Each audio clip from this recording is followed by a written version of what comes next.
نحمده ونصلي على رسوله الكريم اما بعد فاعوذ بالله من الشیطان الرجیم بسم اللہ الرحمن الرحیم حسن یوسف پہ کٹی مصر میں انگشت زناں، حسن یوسف پہ کٹی مصر میں انگشت زناں، سر کٹاتے ہیں تیرے نام پہ مردان عرب۔ حاضرین محترم، میرے جیسا کم علم اور کم فہم طالب علم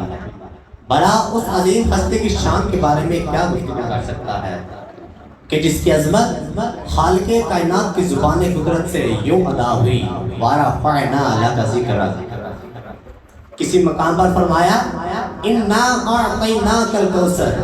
تو کہیں پر یا ایھا المزمل اور یا ایھا المدثر کہہ کر خطاب فرمایا۔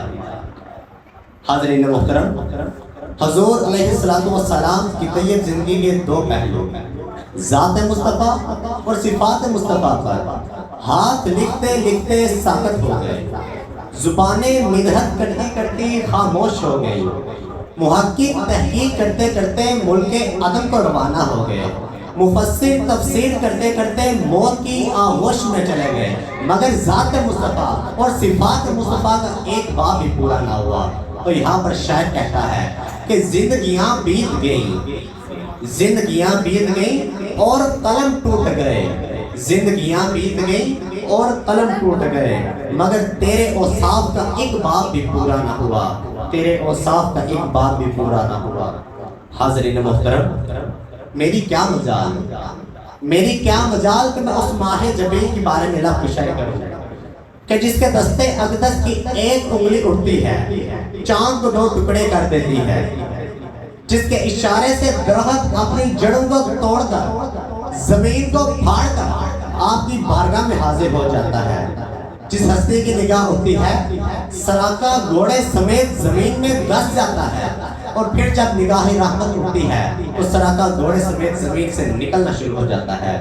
جس پیکرے روڈ پر طائف کی بستی میں ظلم کے پہاڑ توڑے گئے مگر منہ سے بد دعا قطرہ نکلی، حکولے لاہورے کندرندری،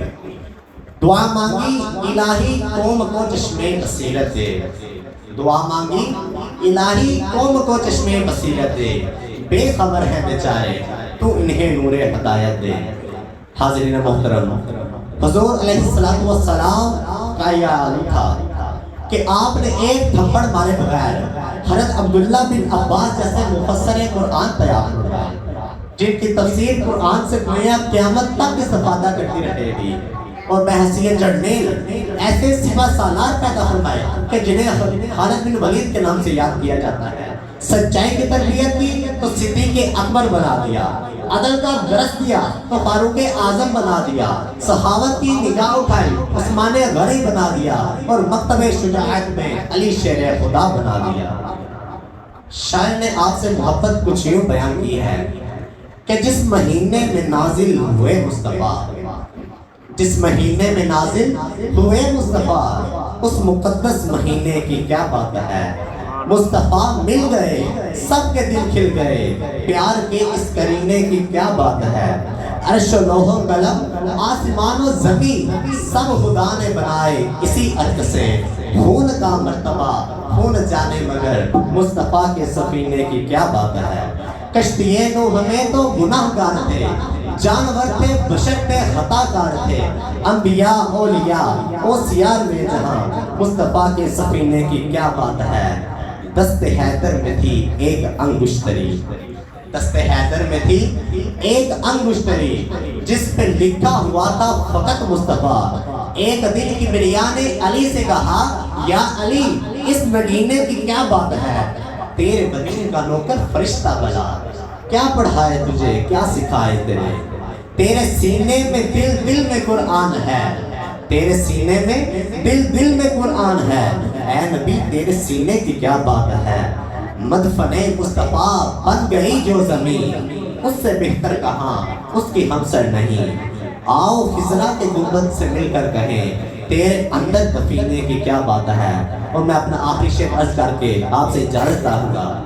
کہ میرا ادراک سدرا تلک بھی گیا، میرا ادراک سدرا تلک بھی گیا، میں نے شوکت سنی کبریا کیا کی صدا. اب خدا کہتا ہے کہ میں خدا عرش پر رہ رہا ہوں مگر میں خدا